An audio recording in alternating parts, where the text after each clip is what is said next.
அனைவருக்கும் வணக்கம். சக்தியும் நானும். இப்போ உங்களுக்கு நான் கொடுக்க போகிற பதிவு மிகவும் நல்ல ஒரு பதிவு. இது யாருக்கு அப்படின்னு பார்த்தீங்கன்னா, நான் எப்பயும் சொல்கிற மாதிரி தான்.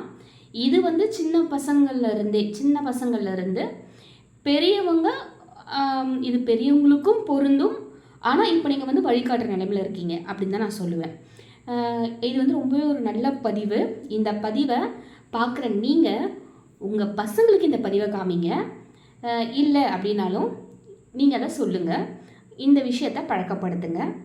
பார்க்குற யாராக இருந்தாலும் கண்டிப்பாக உங்களுக்கு தெரியும் இது உங்களுக்கு பயனுள்ளதா, இதற்குரியவங்க நீங்களா அப்படிங்கிறத நீங்களே முடிவு பண்ணிக்கலாம். சரிங்களா? வாங்க பதிவுக்குள்ளே போகலாம். என்னுடைய சேனலை இது வரைக்கும் சப்ஸ்கிரைப் பண்ணவங்க எல்லோருக்குமே மிக்க நன்றி. சப்ஸ்கிரைப் பண்ணாதவங்க சப்ஸ்கிரைப் பண்ணிக்கோங்க. அப்போ தான் நல்ல நல்ல பதிவுகள் உங்களை தேடி வரும் என் மூலயமா நம்ம சேனலில். சரிங்களா? இந்த பதிவை நான் வந்து நினச்சிருக்கேன். எப்படி நினச்சிருக்கேன் அப்படின்னு பார்த்தீங்கன்னா, இந்த நிகழ்வு எனக்கு நடக்கும்பொழுது நான் வந்து இந்த பதிவை கொடுக்கணும், இதை நான் சொல்லணும் அப்படின்னு நினச்சிருக்கேன். ஆனால் அதுக்கப்புறம் அது வந்து நான் மறந்துடும். சாதாரணமாகவே நான் உங்களுக்கு கொடுக்குற பதிவுகள் ஒவ்வொன்றுமே வந்து எப்படி அப்படின்னு பார்த்தீங்கன்னா, எனக்கு வந்து சொல்லப்படும். எனக்கு வந்து நீங்கள் எப்படி வேணால் நினச்சிக்கலாம். ஐயன் வந்து ஒரு இன்ஸ்ட்ரக்ஷன் கொடுக்குற மாதிரி தான். இதை பற்றி நீ சொல்லு அப்படின்னு சொல்கிற மாதிரி தான் எனக்கு ஒரு உணர்வு வரும். அப்போ தான் நான் அதை பற்றி நான் உங்களுக்கு அந்த பதிவை பற்றி நான் கொடுப்பேன். அதே மாதிரி அந்த நேரம் யாருக்கு என்ன தேவைப்படும் அப்படின்னு என் உணர்வு சொல்லும். அதை வச்சு தான் நான் இது வரைக்கும் உங்களுக்கு பதிவு கொடுத்துருக்கேன். இந்த பதிவானது நான் பல நாட்களாக நினச்சிருக்கேன் இந்த பதிவு உங்களுக்கு கொடுக்கணும்னுட்டு. ஆனால் அது எப்படி நான் விட்டேன் அப்படின்னு தெரியல. இப்போ எனக்கு சட்டுன்னு ஞாபகம் வரவே சரி இந்த பதிவை நம்ம வந்து கொடுக்கணும் அப்படின்னு சொல்லிட்டு தான் உங்களுக்கு இந்த பதிவு வந்து தயார் பண்ணிக்கிட்டு இருக்கேன். அப்படி என்ன பெரிய பதிவு அப்படின்னு பார்க்குறீங்களா? சின்ன விஷயந்தான், ஆனால் ரொம்பவே நல்ல ஒரு விஷயம், நல்ல பலன் தரக்கூடிய ஒரு விஷயம்தான். சரிங்களா? என்ன அப்படின்னு பார்த்தீங்கன்னா, உங்களில் நிறைய பேருக்கு சின்ன பசங்க, இப்போ நீங்கள் வந்து இப்போ சின்ன பசங்களுக்குன்னு வச்சுக்கோங்க. சின்ன பசங்கன்னா திருமணம் ஆகிற வரைக்கும் நீங்கள் வச்சுக்கோங்க. சின்ன வயசு ஸ்கூலுக்கு போகிற பசங்க, காலேஜ் போகிறவங்க, வேலைக்கு போகிறவங்க, திருமணத்துக்காக காத்திருக்கவங்க, இந்த மாதிரி யார் வேணால் நீங்கள் நினச்சிக்கோங்க. திருமணம் ஆனவங்களும் சரி, அது உங்களுடைய மனதை பொறுத்தது. சரிங்களா? என்ன அப்படின்னு பார்த்தீங்கன்னா, உங்களை நிறைய பேர் பெற்றோர்களிடம், அப்பா அம்மா கிட்ட ஆசீர்வாதம் வாங்குகிற பழக்கம் நிறைய பேருக்கு இருக்கும். நான் வந்து இல்லைன்னு சொல்ல மாட்டேன், நிறைய பேருக்கு இருக்கும். ஆனால் சில பேருக்கு இல்லாமல் இருக்கும். இது ரொம்பவே ஒரு முக்கியமான பதிவு. நான் ஏன் சொல்கிறேன் அப்படின்னு பார்த்தீங்கன்னா, மாதா பிதா குரு தெய்வம், அம்மா அப்பாவுக்கு அப்புறம்தான் தெய்வத்தையே வச்சுருப்பாங்க இல்லைங்களா? நமக்கு கண்ணுக்கு தெரிந்த தெய்வமாக இருக்கிறவங்கன்னு பார்த்தா நம்முடைய தாய் தந்தையர். யாருக்கு எப்படிப்பட்ட உறவு வேணும்னா வந்து ஏமாற்றக்கூடியதாவோ இல்லை வந்து சரியில்லாதாவோ அமையலாம். ஆனால் இந்த தாய் தந்தை அப்படிங்கிற இந்த உறவானது, இந்த தாய் தந்தை பெற்றோர் அப்படிங்கிற இந்த உறவானது எப்பயுமே தவறானதை யாருக்குமே அமைய வாய்ப்பே கிடையாது, அமையக்கூடாது. சரி, இப்போது நான் என்ன சொல்ல வரேன் அப்படின்னு பார்த்தீங்கன்னா, நமக்கு தெய்வத்துடைய ஆசீர்வாதம்ங்கிறது மேலே. அதற்கு முன்னாடி நமக்கு கண்ணுக்கு தெரிந்த தெய்வங்களான நம்முடைய பெற்றோர்களிடம் ஆசீர்வாதம் வாங்குறதுங்கிறது ரொம்பவே ஒரு நல்ல பலனை தருங்க. எப்படி ஆசீர்வாதம் வாங்கணும், என்ன செய்யணும், அதை நான் சொல்கிறேன். இது வந்து என்ன இது மாதிரி சொல்கிறீங்க, இதில் என்ன புதுசாக சொல்கிறீங்க அப்படின்னு சில பேருக்கு இருக்கலாம். ஆனால் உண்மையாகவே நான் சொல்கிறேன், இதை நீங்கள் செஞ்சு பாருங்கள், அதனுடைய பலன் உங்களுக்கு கிடைக்கும். என்ன அப்படின்னா, நான் உங்களை வந்து தினமும் ஆசீர்வாதம் வாங்குங்கள்லாம் சொல்லவே இல்லை. நீங்கள் வந்து ஒரு எக்ஸாமுக்கு போகிறீங்க, ஒரு எக்ஸாம் எழுத போகிறீங்க, இல்லை ஏதோ ஒரு போட்டிக்கு போகிறீங்க, ஏதோ ஒரு விஷயத்துக்கு நீங்கள் செய்ய போகிறீங்க அப்படிங்கிற பட்சத்தில் அதற்கு முன்னாடி உங்களுடைய அம்மா கிட்டேயோ அப்பா கிட்டேயோ, சில பேருக்கு வந்து நான் வந்து 2 பேர்கிட்டையும் வாங்குங்க, அது உங்களுடைய இது. இப்போ ஆண் குழந்தைகளை பொறுத்த வரைக்கும் ஆண் குழந்தைகளுக்கு அம்மாவை ரொம்ப பிடிக்கும். அம்மாவை வந்து ஒரு தெய்வமாகவே பார்ப்பாங்க. பெண் குழந்தைகளை பொறுத்த வரைக்கும் அப்பாவை ரொம்ப பிடிக்கும், அப்பாவை ஒரு ஹீரோவாகவே பார்ப்பாங்க.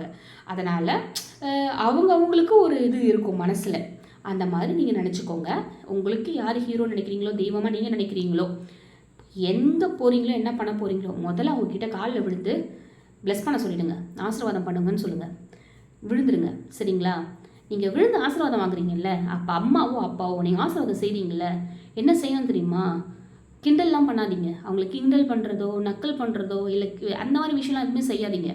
அவங்களுக்கு அப்போ என்ன தேவைங்கிறது கண்டிப்பாக உங்களுக்கு தெரியும். அதனால தான் அவங்க விளைறது எதுக்காகங்கிறதும் உங்களுக்கு தெரியும். அதனால் அந்த விஷயம் பாசிட்டிவாக முடியும் அப்படின்ட்டு ஒரு பாசிட்டிவான வேர்ட்ஸை சொல்லி அவங்கள இன்னமும் வந்து ஸ்ட்ராங்காக அந்த விஷயத்துக்கு அனுப்புங்க. அதாவது இப்போ ஒரு சின்ன எக்ஸாம்பிளுக்கு சொல்கிறேன். இப்போ வந்து ஒரு எக்ஸாமுக்கு போகிறாங்க.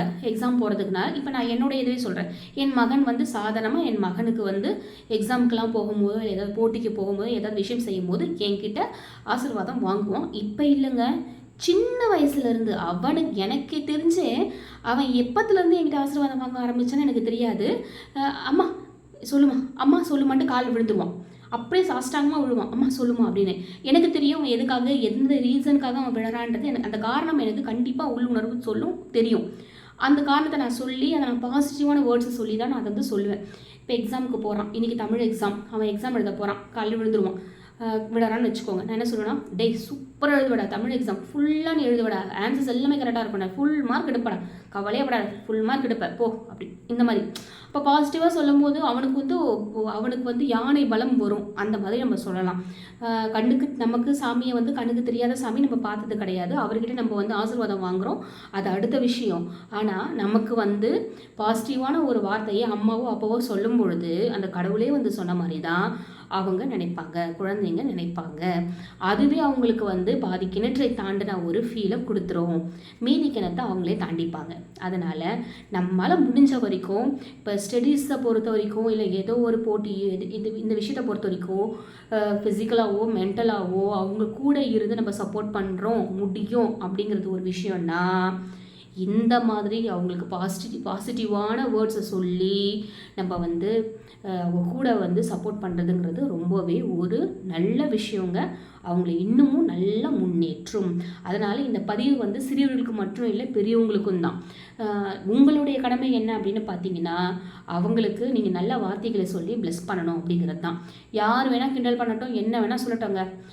சாதாரணமாகவே சொல்கிறேன். இப்போ என் மகன் வந்து என் காலில் விழறான்னா பார்க்கவே மாட்டான், பக்கத்தில் யார் இருக்காங்க அதெல்லாம் பார்க்கவே மாட்டான். யார் என்ன வேணால் சொல்லட்டும், எதை பற்றியும் யோசிக்க மாட்டான். அவன் எதை பற்றியுமே யோசிக்க மாட்டான், அவன் விழுந்துருவான். அந்த மாதிரி தான். நீங்கள் யார் என்ன சொல்கிறாங்க அதெல்லாம் கிண்டல் பண்ணுறாங்க அதெல்லாம் பார்க்காதீங்க. சொல்கிறவங்க சொல்லிக்கிட்டு தாங்க இருப்பாங்க. பலன் கிடைக்க போகிறது அவங்களுக்கு கிடையாது, உங்களுக்கு தான். அதனால் யார் என்ன வேணால் சொல்லட்டும், என்ன கிண்டல் வேணால் பண்ணட்டும், அதை பற்றி யோசிக்காமல் உங்களோட வழியில் நீங்கள் சரியாக போங்க. நீங்கள் காலில் விழுந்து ஆசீர்வாதம் வாங்கிட்டு போங்க. பசங்க குழந்தைங்க நீங்கள் காலில் உங்கள் அம்மா கால்லையோ அப்பா கால்லையோ விழுந்து என்னை ப்ளெஸ் பண்ணுங்கள், நான் எக்ஸாம் நல்லா எழுதணும்னு சொல்லுங்கள் அப்படின்னு சொல்லி நீங்கள் கேளுங்க. அம்மா அப்பா நீங்கள் அவங்களை கிண்டல் பண்ணாமல் அவங்க பண்ணுற விஷயத்த வந்து கேலிலாம் செய்யாமல் உங்கள் முழு மனசோட மன நிறைவோட அவங்கள நீங்கள் ஆசீர்வாதம் பண்ணுங்கள். அவங்க தலையில் உங்கள் கையை வச்சு ஆசீர்வாதம் பண்ணி விபூதி வச்சு அனுப்புங்க. உண்மையாகவே இது ஒரு நல்ல பலனை தரும். ட்ரை பண்ணி பாருங்கள், பண்ணிவிட்டு எனக்கு சொல்லுங்கள். நான் என்னுடைய அனுபவத்தில் தான் சொல்கிறேன். என் மகனுக்கு அந்த பழக்கம் உண்டு. ஆனால் அவனுக்கு எப்படி வந்ததுன்னு எனக்கு தெரியாது. சின்ன வயசில் இருந்தே அவன் அந்த வேலையை செய்வான். அதையும் சொல்லுவான். நம்ம அந்த வார்த்தையை சொல்கிற வரைக்கும் அவன் வந்து காத்துக்கிட்டு இருப்பான். நல்ல மார்க் எடுப்பேன், நீ ஃபுல் மார்க் எடுப்ப அப்படின்னு சொல்கிற வரைக்கும் அவன் காத்துக்கிட்டு இருப்பான். அதை வந்து அவன் ஒரு பெரிய சக்தியாகவே அவன் நினைப்பான். அதனால் நான் உங்களுக்கு சொல்கிறேன். என் மகன் வந்து இந்த மாதிரி செய்கிறத பார்த்துட்டு அவனோட நண்பர்கள்லாம் கூட என்கிட்ட அந்த மாதிரி சொல்லியிருக்காங்க, செஞ்சுருக்காங்க. நான் சொல்லுவேன், உங்கள் அம்மா அப்பா காலில் விழுந்து வாங்குங்க, ஆசீர்வாதம் வாங்குங்க, இதே மாதிரி செய்யுங்க, நீங்கள் நல்ல மார்க் எடுப்பீங்க, நல்லா படிப்பீங்க அப்படின்ட்டு நான் சொல்லுவேன். இது ஒரு விஷயம். அதே மாதிரி பசங்க உங்களுக்கு தெரியும் டீச்சர்ஸை பற்றி. உங்களுடைய டீச்சர்ஸ் எல்லா டீச்சர்ஸும் உங்களை சூப்பராக பார்த்துக்கிறாங்கன்னு நான் சொல்ல மாட்டேன். எல்லா டீச்சர்ஸும் வந்து உங்களுக்கு வந்து சப்போர்ட் பண்ணுறாங்க, பண்ணலை, இது எதுவுமே கிடையாது. நான் எதுவுமே சொல்ல விரும்பலை. ஆனால் உங்களுக்கு தெரியும், உங்களுடைய மனசானது ஏதாவது ஒரு ஆசிரியையோ யாராவது ஒருத்தவங்கள நீங்களும் ஒரு ரோல் மாடலாக நினச்சி இருப்பீங்க. அவங்க பால் வந்து உங்களுக்கு ரொம்ப மரியாதை இருக்கும், அன்பு இருக்கும். அப்படி நீங்கள் யாரையாவது நினைக்கிறீங்க அப்படின்ற பட்சத்துலேயும் அவங்க உங்களை விட பெரியவங்க இல்லையா, அப்படிங்கிற பட்சத்துலேயும் கண்டிப்பாக இந்த மாதிரி எக்ஸாம் எழுத போகிறீங்க, ஏதாவது ஒரு படிப்பு சம்மந்தமாக எந்த விஷயம் செய்கிறதா இருந்தாலும் அவங்ககிட்ட நீங்கள் ஆசீர்வாதம் வாங்குங்க. கண்டிப்பாக அந்த ஆசீர்வாதம் உங்களுக்கு நல்ல பலனை கொடுக்கும். ஏன்னா மாதா பிதா குரு தெய்வம். அதனால தான் நான் இந்த மாதிரி சொல்கிறேன். சரிங்களா? கடவுளுடைய நம்பிக்கை வேண்டும், கடவுளுடைய ஆசீர்வாதம் வேண்டும், அருள் வேண்டும். அதே மாதிரி நமக்கு பெற்றோர்கள், குரு இவங்களுடைய ஆசீர்வாதம், அருள் எல்லாமே வேணும். அதனால் இதை கண்டிப்பாக இந்த நல்ல பழக்கத்தை நீங்கள் பழக்கப்படுத்திக்கோங்க. எல்லா கடவுளுமே கூட அவங்களோட குருவுக்கு கண்டிப்பாக வந்து மரியாதை செலுத்துகிறவங்களாக தான் இருக்கிறாங்க. அவங்களோட ஆசீர்வாதத்தை பெறுறதுக்கு அவங்களும் கஷ்டப்பட்டு இருக்காங்க. பல தேடுதல்கள், தவத்திற்கு அப்புறமா அவங்களுடைய ஆசீர்வாதத்தை பெற்று மகிழ்ந்த மாணவர்களும் தெய்வங்களாக இருக்காங்க. இந்த பதிவு உங்களுக்கு கண்டிப்பாக பிடிச்சிருக்குன்னு நினைக்கிறேன், பயனுள்ளதாக இருக்கும்னு நினைக்கிறேன். அப்படி இருக்குன்ற பட்சத்தில் கண்டிப்பாக உங்களோட நண்பர்களுக்கு ஷேர் பண்ணுங்கள். யாரெல்லாம் பசங்க வச்சுருக்கீங்களோ நீங்கள் உங்களுடைய நண்பர்களுக்கு யாரெல்லாம் வச்சுருக்காங்களோ அவங்களுக்கு ஷேர் பண்ணுங்கள், உறவினர்களுக்கு எல்லாருமே ஷேர் பண்ணுங்கள். இது சின்ன விஷயந்தான், ஆனால் நல்லா பலன் தரக்கூடிய விஷயம்.